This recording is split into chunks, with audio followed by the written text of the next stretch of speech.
నమస్తే ఆంధ్రప్రదేశ్. ఆర్థిక సంవత్సరం రెండో త్రైమాసికంలో రాష్ట్ర ఖజానా కొంత ఇబ్బంది పడుతున్నట్టుగా కనపడుతోంది. తెలుగుదేశం పార్టీ నాయకులు నిన్న ప్రభుత్వం యొక్క ఆర్థిక వ్యవహారాల నిర్వహణ సరిగా లేదంటూ ధ్వజమెత్తారు. అయితే ప్రభుత్వ పక్షం మేము సరిగా నిర్వహిస్తున్నాము, రాష్ట్ర ఆర్థిక వ్యవస్థ దివాళా తీసే దశగా మాత్రం వెళ్లలేదు అని చాలా కరాఖండిగా చెప్పారు. ఈ విషయం మీద ఇవాళ చర్చను చేపట్టాం. ఇవాళ చర్చలో పాల్గొనడానికి తెలుగుదేశం పార్టీ నాయకులు, శాసనమండలి సభ్యులు శ్రీమతి నానపనేని రాజకుమారి, రాజకీయ విశ్లేషకులు, శాసనమండలి సభ్యులు ప్రొఫెసర్ నాగేశ్వర్, మాజీ పార్లమెంటు సభ్యులు, మాజీ శాసనసభ్యులు, కాంగ్రెస్ పార్టీ నాయకులు శ్రీ మల్లు రవి, ప్రఖ్యాత ఆర్థిక విశ్లేషకులు ప్రొఫెసర్ ఎంఎల్ కాంతారావు మనతో ఉన్నారు. చర్చను ప్రారంభించుకునే ముందు ఈ ఘడిలో ఉన్నటువంటి వార్తా విశేషాలని ఒకసారి చూద్దాం.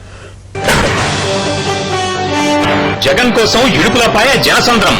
రేపటి నల్లకాల్వ సభకు ఏర్పాట్లు ముమ్మరం.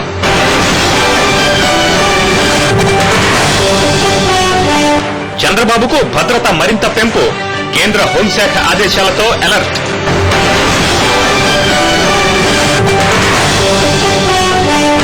ప్రైవేట్ హాస్పిటల్స్ లోనూ స్వైన్ ఫ్లూకు చికిత్స. టెస్టింగ్ ఖర్చుల్ని భరిస్తామంటున్న ప్రభుత్వం.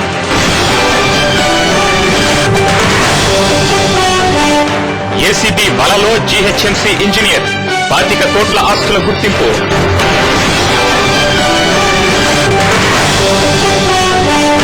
బంగాళాఖాతంలో అల్పపీడన ద్రోణి. 4 రోజుల్లో విస్తారంగా వర్షాలు.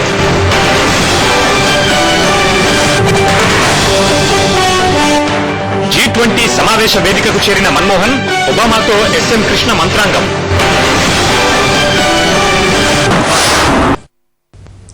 చర్చను ప్రారంభించుకునే ముందు నిన్న తెలుగుదేశం పార్టీ నాయకులు, రాష్ట్ర ఆర్థిక మాజీ మంత్రి శ్రీ యనమల రామకృష్ణుడు, అలాగే ఇవాళ రాష్ట్ర మంత్రి శ్రీ పొన్నాల లక్ష్మయ్య మన రాష్ట్ర ఆర్థిక పరిస్థితి మీద ఏమన్నారో వారి మాటలోనే విందాం. ఒక నియంత్రణ లేకుండా, ఒక ఆలోచన లేకుండా, ఏ విధమైనటువంటి విధానం లేకుండా ఈ రాష్ట్రాన్ని పూర్తిగా అప్పులు పాలు చేసేటువంటి విధానంలోనే ఈ ప్రభుత్వం నడుస్తుంది. అప్పులు పాలు చేసి ఒకవేళ అప్పుల వల్ల ఏమైనా రాష్ట్రాన్ని అభివృద్ధి చేస్తున్నారా, సంక్షేమ కార్యక్రమాలు చేస్తున్నారంటే అవి మాత్రం చేయడం లేదు. ఈ అప్పులు చేసేది కూడా మోస్ట్ అన్ప్రొడక్టివ్ ఎక్స్పెండిచర్ చేయడం. ఇది ఎక్కువగా అవినీతికి, అదేవిధంగా అక్రమాలకు పోయే విధానంగా ఈ డబ్బంతా ఉపయోగపడుతుంది తప్ప మరొక విధంగా ఉపయోగపడడం లేదు. అంచేత ఈ రాష్ట్ర ప్రభుత్వం యొక్క ఏదైతే ఈ రోజున ఖజానా ఖాళీ కనిపిస్తుందో, ఈ ఖజానా ఖాళీకి రాష్ట్ర గత 5 సంవత్సరాల యొక్క పరిపాలనే కారణం. దీంట్లో భాగస్వామి రాజు గారికి ఉంటుంది ఫైనాన్స్ మినిస్టర్ గా, అదేవిధంగా ఆ రోజు అడ్వైజర్ గా ఉన్నటువంటి కేవీపీ, అదేవిధంగా ఆ రోజు ఉన్నటువంటి ముఖ్యమంత్రి ఏవైతే రిలీజ్ చేశారో వాళ్ళు. అందుచేత ఈ రోజున ఆర్థిక వ్యవస్థని బాగు చేయాలనేటువంటి ఆలోచన కనపడడం లేదు. ఒకవైపు కేంద్ర ప్రభుత్వం హెచ్చరిస్తుంది, మరొకవైపు 13th ఫైనాన్స్ కమిషన్ హెచ్చరిస్తుంది. హెచ్చరించినప్పుడు కూడా ఈ వైపు మాట్లాడడం లేదు, కానీ వాళ్ళ రాజకీయాలు మాత్రం క్యాంపులు పెట్టుకుని రాజకీయాల గురించి మాట్లాడుకుంటున్నారు. రాష్ట్ర ఆర్థిక మంత్రిగా పనిచేసిన యనమల రామకృష్ణుడు గారు, అదేవిధంగా ఆచార్యులుగా పనిచేసిన అమ్మారెడ్డి వెంకటేశ్వర గారు, రాష్ట్రం దివాలా తీసింది, ఆర్థిక పరిస్థితి అగమ్యగోచరంగా ఉంది. అది ఈ ప్రభుత్వాన్ని, ముఖ్యమంత్రి గారిని ప్రశ్నించడమే కాకుండా ఎగతాళి చేసినారు. నేనైతే ఆర్థికవేత్తలు కాదు, ఆచార్యులు కాదు, కానీ రాష్ట్రం దివాలా తీసిందని తెలుగుదేశం నాయకులు దివాలా ప్రవర్తనాన్ని ప్రదర్శించారు. ఒకవైపు చంద్రబాబు నాయుడు గారు రాష్ట్ర కార్యవర్గాన్ని ఏర్పరచుకుందామనే ఆలోచన బయటపెట్టిన నేపథ్యంలో అసలే పార్టీ ఉనికి ప్రశ్నార్థకం అనుకుంటే, తమ ఉనికి కోసం పాతలాట పడుతున్న మహానాయకుడు చేసిన ఆరోపణలు మాత్రమే సుమా, మరొకటి కాదు. మల్లు రవి గారు, యనమల రామకృష్ణుడు గారు చేసినటువంటి వ్యాఖ్యలకి పొన్నాల లక్ష్మయ్య గారు సమాధానం ఇస్తున్నారు. కానీ యనమల రామకృష్ణ గారు చేసినటువంటి వ్యాఖ్యల్లో, ఆయన చేసినటువంటి ఆరోపణలో ఇంత కూడా తప్పు ఉందని వాస్తవం లేదా? లేదు. యనమల రామకృష్ణుడు గారు రాష్ట్ర ఆర్థిక మంత్రిగా చేశారు, స్పీకర్గా చేశారు. ఒక బాధ్యత కలిగినటువంటి వ్యక్తిగా ఆయన చాలా సర్వీస్ అసెంబ్లీలో చేశారు. అందులో ఏ రకమైనటువంటి పొరపాటు ఉందని వాళ్ళు మేము అనుకుంటున్నారు. ఒక రకంగా ప్రతిపక్షంలో ఉన్నటువంటి పార్టీలు కానీ వ్యక్తులు కానీ ప్రభుత్వ ఆర్థిక పరిస్థితుల గురించి మాట్లాడటం మంచి సాంప్రదాయం అని నేను అనుకుంటున్నాను. ఎందుకంటే భారతదేశంలోనే ఆర్థిక మాంద్యం వచ్చింది, ప్రపంచ దేశాల్లో కూడా ఆర్థిక మాంద్యం వచ్చింది. అదే పరిస్థితి మన రాష్ట్రంలో కూడా వస్తుంది. రాష్ట్ర ఖజానా ఇబ్బందిలో ఉందా లేదా? ఇబ్బంది పడే పరిస్థితి లేదు అని ఎందుకు చెప్తున్నానంటే, మన రాష్ట్రానికి మొన్న రాజశేఖర రెడ్డి గారు చనిపోయేంత వరకు ఒక అత్యంత సమర్థమైనటువంటి ఫైనాన్స్ మినిస్టర్ రోసే గారు గత 5 సంవత్సరాలు నడిపారు. ఇప్పుడు ఫైనాన్స్ కూడా ఆయన నడిపారు మొన్నటి వరకు. మళ్ళీ ఇప్పుడు ఫైనాన్స్ చీఫ్ మినిస్టర్ కూడా వారే నడుపుతున్నారు. కాబట్టి దివాళా తీసే పరిస్థితి కానీ, లేకపోతే ఓవర్ డ్రాఫ్ట్ పోయే పరిస్థితి కానీ, ఇంతకుముందు తెలుగుదేశం ప్రభుత్వంలో ఓవర్ డ్రాఫ్ట్ తీసుకొని జీతాలు కట్టే పరిస్థితి కానీ వాళ్ళ రాష్ట్రంలో రాలేదు. ఎక్కడ కూడా డేంజర్ లైన్స్ ఏం లేవు. కాకపోతే ఒకటి మాత్రం ఒప్పుకోవాలి, ఇది ప్రపంచవ్యాప్తంగా వచ్చిన ఆర్థిక మాంద్యం ఒకటి.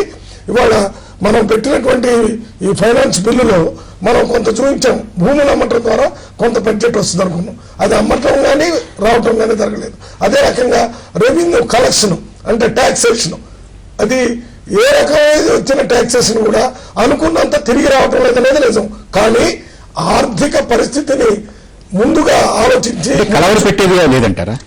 ఆందోళన పడేదిగా లేదంటారా? లేదు, ఇంత పెద్ద అంశంగా దీన్ని ఎందుకు ముందుకు తీసుకొస్తున్నారు? ఇప్పుడు రూపాయిని పాపాయిలాగా చూసుకోవాలని ఒక కవి చెప్తే ఎక్కడో విన్నాను, చదివానండి నేను. ఈ రోజున మేమేం తప్పు మాట్లాడటం లేదు. మీరు జీతాలు ఇవ్వలేకపోతున్నారు ఉద్యోగస్తులకు, కాంట్రాక్టర్ డబ్బు ఇవ్వలేకపోతున్నారు, తర్వాత ఏదైతే ప్రాజెక్టులకు మీరు వేలాది కోట్లు ఖర్చు పెట్టాలంటున్నారో దానికి కూడా మీరు డబ్బు ఖర్చు పెట్టలేకపోతున్నారు.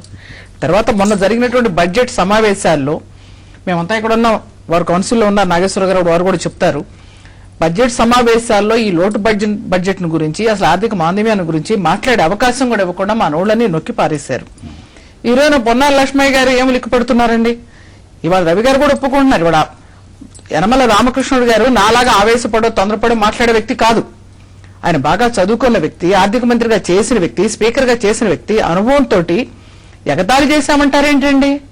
ఎగతాళి చేయటం ఉన్న పరిస్థితి, జాగ్రత్త, ఆర్థిక మాంద్యం ఏర్పడింది, ప్రభుత్వం దివాళా తీసే పరిస్థితిలో ఉంది, మీరు కేంద్రం నుంచి హెచ్చు నిధులు తీసుకొస్తారో లేకపోతే ఏం చేస్తారో, ఉన్నటువంటి దుబారా తగ్గించేసి మీరు ఏ విధంగా గవర్నమెంట్ నడుపుతారో అనేటువంటిది ఆందోళన వెలుబుచ్చటం ప్రతిపక్షాల పాత్ర అండి, ప్రతిపక్షాల బాధ్యత అండి. మీరు ఇవాళ ఒక ఛానల్ గా బాధ్యతగా మమ్మల్ని అందరినీ పిలిచారు. ఇక్కడ ఎందుకు పిలిచారండి? దివాళాకోరు రాజకీయాన్ని ఇందులో బయట పెడుతున్నారు. రాష్ట్ర ఖజానా మాత్రం దివాళా తీయట్లేదని మంత్రిగా చాలా స్పష్టంగా చెప్తున్నారు. బిల్లులన్నీ చెల్లించగలుగుతున్నామని చెప్తున్నారు. 5,000 కోట్లు 6,000 కోట్లు ఇవ్వాల్సింది వాళ్ళతో మాట్లాడి మేము 2,000 కోట్లకు బకాయిలు తగ్గించుకున్నామని చెప్తున్నారు. ఏమండి, వీళ్ళు బిల్లులు ఎంతవరకు చెల్లించారనేది అందరికీ తెలుసు. ఇప్పుడు నాకు తెలియకపోవచ్చండి, కానీ ఎవరైతే బిల్లులు రావాల్సిన వాళ్ళు వాళ్ళకి తెలుసు కదా. కాబట్టి దివాళాకోరు రాజకీయాలు అంటే ఏంటంటే, దివాళా తీసింది ప్రభుత్వం అంటే దివాళాకోరు రాజకీయాలని చెప్పనని ఇప్పుడు వారు వ్యంగ్యంగా మాట్లాడుతున్నారు. పరిపాలన చేసేటువంటి వాళ్లకు ఓర్పు ఉండాలి, సహనం ఉండాలి, వాళ్ళు ఉన్నటువంటి వాస్తవాలను బయట పెట్టాలి. మీరు అసెంబ్లీలో బయట పెట్టరు, బయట ప్రెస్లోనూ సరిగా మాట్లాడరు, ప్రభుత్వాన్ని గురించి మీరు నిర్లక్ష్యం వహిస్తా ఉన్నారు. కాబట్టి ఉన్నటువంటి పరిస్థితులను అవగాహన చేసుకున్నటువంటి పెద్దవాళ్లు మా వాళ్ళు మాట్లాడారు. నాగేశ్వర్ గారు, మీకేం కనిపిస్తోంది? రాష్ట్ర బడ్జెట్ ఆర్థిక మాంద్యం ఒత్తిడిలో ఉన్నదనేది మనం ఎవరు చెప్పాల్సిన అవసరం లేదు. బడ్జెట్ ప్రసంగంలోనే రోషే గారు చెప్పారు.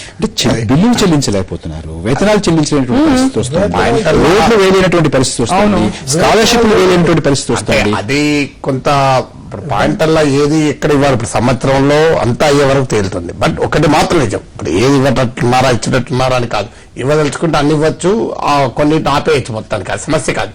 బేసిక్ పాయింట్ ఏంటంటే గవర్నమెంట్ రెవెన్యూస్ తగ్గిపోయాయి. ఇది దేశంలో తగ్గిపోయాయి, ప్రపంచంలో తగ్గాయి. భారతదేశంలో గత 5 ఏళ్లుగా ఉన్నటువంటి కుషన్ ఎఫెక్ట్ లేదు, అది వెరీ క్లియర్. మీకు జీడిపి రేటు 5.6% వచ్చింది. ఒకప్పుడు మనది 10-11% దాటిపోయాం. ఎప్పుడు కూడా ట్యాక్స్ జీడిపి రేషియో ఉంటుంది. పండుగలకు మీరు ఆర్థశాస్త్రం చదివిన వాళ్ళు ప్రొఫెసర్ కాంతారావు గారు ఉన్నారు. ట్యాక్స్ జీడిపి పెరుగుతున్నప్పుడు ట్యాక్స్ రెవెన్యూ పెరుగుతుంది. సో ఓవరాల్ గా ప్రభుత్వ ఫైనాన్సెస్ దారుణంగా ఉన్నాయి. ఇప్పుడు జరగాల్సింది ఏంటంటే రాజకీయ వివాదాలకు అధికార ప్రతిపక్ష పార్టీలు పోకుండా ఇప్పుడు ఈ ఆర్థిక రామకృష్ణుడు గారు అన్న మాట మీరు విన్నారు కదా. రామకృష్ణుడు గారు అంత అంత బలంగా దీన్ని ముందుకు తీసుకురావడం మీకు సమంజసంగా కనపడుతుందా? నేను అనుకోది దివాళా తీసే పరిస్థితి వస్తుంది. ఇందులో ఆర్థిక కోణం కన్నా ఎక్కువ రాజకీయ కోణం ఉంటుంది. అది లక్ష్మయ్య గారి ప్రకటనలోనే అదే, రామకృష్ణ గారి ప్రకటనలోనే అదే ఉంది. రెండు రాజకీయ పార్టీల మధ్య వాద ప్రతివాదాల్లో రాజకీయ కోణమే ఉంటుంది.